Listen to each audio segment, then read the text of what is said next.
today I finished my Nightmare on Elm Street marathon with a 2010 remake. The only thing I haven't covered during this marathon is the TV show Freddy's Nightmares, but I don't have the time to watch a TV show. We're only doing movies, so sorry, maybe next time. From a director who's only directed music videos, and from producer Michael Bay, it seems like it was destined to be a failure. So, is the remake as bad as they say? Well, yes and no. Comparing this to the original is not even a fair fight. The original wins in pretty much every single category. But honestly, there are some okay moments. In fact, when his film tries to do original stuff, it's fine. However, there's some pretty glaring problems, which we'll get to right now. The most obvious and the biggest elephant in the room is Freddy himself. It was always going to be a losing battle not having Robert Englund play the iconic character, as he's been doing that forever. Like, he does it in the movies, the TV shows, cameos, all the sorts of times. So replacing him is always going to be a lose-lose battle. However, this is just awful and flat out drags the movie down. First of all, look at this guy. Look at his face. Seriously, that's the face of the guy. And top that off, his performance and voice is the most laughable thing I've heard in my life. You're my number one. You're my little Nancy. This scene is supposed to be creepy, but I can't help laughing at this edgelord voice he's doing. You're my number one. Is he trying to do the Christian Bale Batman voice? Like, what the fuck? This is the only film where they play Freddy completely serious, which I wouldn't mind. However, this performance is so laughable that it makes Freddy seem scarier than Freddy's Dead and Freddy vs. Jason, which are comedy films. You know you feel when Freddy playing a video game is more intimidating than your Freddy. Oh, and they give Freddy a new backstory. You see, in this movie, Freddy has worked at a school of all the main cast. He actually knew them when they were kids, and maybe he is he's a child predator. He'd be on Chris Hansen's show in this version of the movie, but they forgot about it because of trauma or something like that. We even get to see how this Freddy is killed, where Mr. Krabs and a bunch of other people decide they're going to burn him down for being a pedo because they didn't want to take it to court because they want their kids testifying. It's an interesting concept. Unfortunately, they don't do a whole lot with it. So in case you're wondering, that guy screaming a little bitch, yeah, that's supposed to be Freddy. Very intimidating, I know. Even when he was alive, he wasn't scary. Come on, dude. This guy is so unintimidating. So these ideas aren't terrible, like having Freddy not be a child murderer and actually have a connection to the actual Elm Street kids or just their parents is kind of an interesting concept. They don't do a whole lot with it, really. And while the characters don't play mostly the same roles as the original film, they're mostly original for the most part, but they do follow the same death rate and stuff like that. The only character that has the same name as the original counterpart is Nancy, who is night and day. This version of Nancy is bland and boring. Not the worst I've seen of these Nightmare films, but definitely a very low, especially when comparing it to the Heather Langenkamp Nancy, who's way better. So yeah, this girl kind of sucks. And she's supposed to have a more connection to Freddy and the other characters, but it really doesn't come off that way. In fact, the other guy who's with her, named Quinn, actually seems to have more involvement in the plot than she does, even though she's apparently Freddy's favorite kid for some reason, even though that barely does anything. It's like they rewrote it without having her as a main character, and like, oh wait, we need to write her to be the main one because we're just repeating the first film. Oh, she was Freddy's favorite, I guess. Like, it means nothing. So Quinn here, who's supposed to be the Johnny Depp character, Glenn, and her aren't together like the original film, and they actually work out the whole Freddy thing together. He's actually the more motivating purpose, and they have okay chemistry. It actually makes it a more interesting film to see people actually fall in love through this weird Freddy Krueger shit, and it's kind of interesting, but it's not that well developed.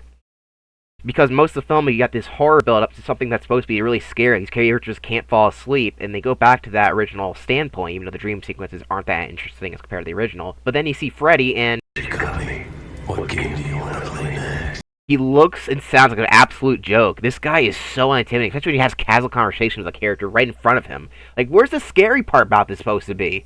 I know I'm hyping on this, but even in the bad Nightmare on Elm Street, Freddy was always the highlight. You can always guarantee Robert Englund's great performance as a character, even if he was goofy as hell. He still had a power about him. Like, even though he could play a video game at one point, or actually be generally scary, reading off his face and cutting with his fingers, he was always in control of stuff. Here, this guy feels like he's trying way too hard to be scary, and the characters don't react like he is scary because he isn't. It fails so far in his face because of this one change. You couldn't get a better actor to do this? I'm sure this guy's probably good in other roles, but he's terrible as Freddy Krueger. Absolutely terrible. Like, I know Robert Englund's so great as a character, he's synonymous with the character, but they didn't even make an attempt to ever do a good job with Freddy here. It's terrible. Seriously, if you watch the film, all you're going to think about every time he's on the screen is this guy does a terrible job. I'm sorry, dude. I'm sure you're a great person and you've done some great roles before, probably, but this role was not made for you. And yeah, that's pretty much this film. There's not a whole lot to say. A lot of other plot points are taken from the original film, like the one guy with a blonde girlfriend. She dies in his room in a way less lame way, and he goes to jail. So for some reason, instead of like finding Nancy in the bushes because they have a relationship previously, he just stalks into her room like a creepy dude wearing blood all over his face, which is kind of weird.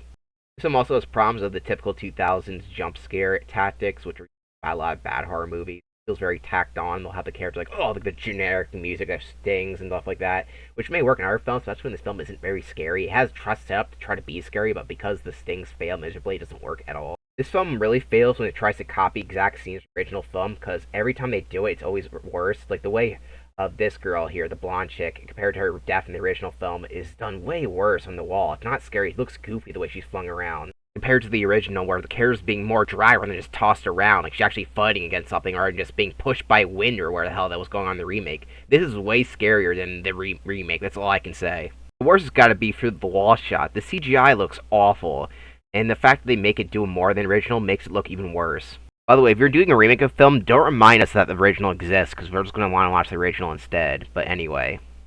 Yeah, I don't think it's the worst film in the world. It's just the fact that every time it tries to adapt the original movie, it just fails miserably for me. Can't mess with Wes Craven's perfection, and this film obviously showcases that. Now, this film did okay at the box office, but the critical reception was so negative they didn't make a sequel. They were planning on making a sequel based off the terrible ending, which copies the ending where the mom gets killed by Freddy. I will say that one of the better things about this movie is the mom character is slightly better than the original, but that's not saying much. The mom character in the original movie kind of sucked ass. Well, this scene is bad because Freddy is pretty much confirmed dead here, and also the setup is terrible. It feels like it's something out of the other films, but it's really goofy. It looks terrible, too. And it just ends like that. Like, okay. Yeah, that was a Nightmare on Elm Street 2010. I don't recommend watching it, and we probably won't see another Nightmare on Elm Street movie for a while, since there haven't been one in 14 years at this point. But oh well, the first couple films are good enough, so we don't need any more. So now that I'm done talking about the franchise, I might as well do a little ranking before we go on to the next series. So here it is. Here's my ranking of all the Nightmare on Elm Street films. At the bottom of the list, I have Nightmare on Elm Street 4: The Dream Master. After the first three movies being pretty good, this film sucked, mostly because it was rushed, apparently, which explains pretty much a lot of stuff. The film is kind of bad, even though Robert Englund's always great, like always. Next is Freddy vs. Jason. While it is fun to see the two characters fight, the main story and the cat characters are so unlikable that you kind of just want to watch the clips online rather than watch the entire film. Don't recommend it, even though it is fun to see them fight. The next one is the Nightmare on Elm Street remake. This Freddy is terrible and pretty much single-handedly brings the film down to this low ranking. Next is Nightmare on Elm Street 5, The Dream Child. It's not very good, but it definitely is more entertaining and more coherent than some of the other sequels. It's not great, but it's not bad either. Next is Freddy's Dead, The Final Nightmare. Really goofy and really dumb, but that's part of the charm of this film, and that's what makes it entertaining, even though it is technically worse than the other films. Alright, now we get to the good Nightmare on Elm Street films. Nightmare on Elm Street 2, Freddy's Revenge. Even though it gets revenge on nobody, it is a fun film to watch, and definitely the most surreal of all the films. Highly recommend it, especially if you're high or something. And next up is Nightmare on Elm Street 3, which is The Dream Warriors. Even though it has some goofy moments, it definitely is very entertaining, great deaths, a lot of interesting characters, and it follows the original film pretty well. In second place, we have Wes Craven's New Nightmare, a very unique take on the Nightmare on Elm Street franchise, and a great send-off to the franchise in general. And unsurprisingly, in first place is A Nightmare on Elm Street, the original. It's just one of the best slasher or horror films ever made, even though the ending kind of sucks. But that's not Wes Craven's fault. The producers made him change the ending to be shit. So I blame them. Overall, it's a classic and highly recommend watching this movie if you're going to watch any of these. By a landslide, easily. So that's it for this retrospective. I thank you for watching. However, this Halloween marathon isn't done. Tomorrow we'll be covering a new film, and I'll let you guess what that is until tomorrow. Bye-bye. Side note, it sucks that Mortal Kombat 9 has Freddy Krueger, but it's based off the terrible 2010s remake look. Looks like shit. And when they brought Jason into the next game, obviously the reason they did that is because people wanted to see them fight each other in the game. They didn't bring Freddy back. Warner Brothers, I think you own Times, whoever the hell it is. Please, New Line Cinema, please bring back Freddy in a Mortal Kombat game and make him look like Robert Englund Freddy. Please and thank you.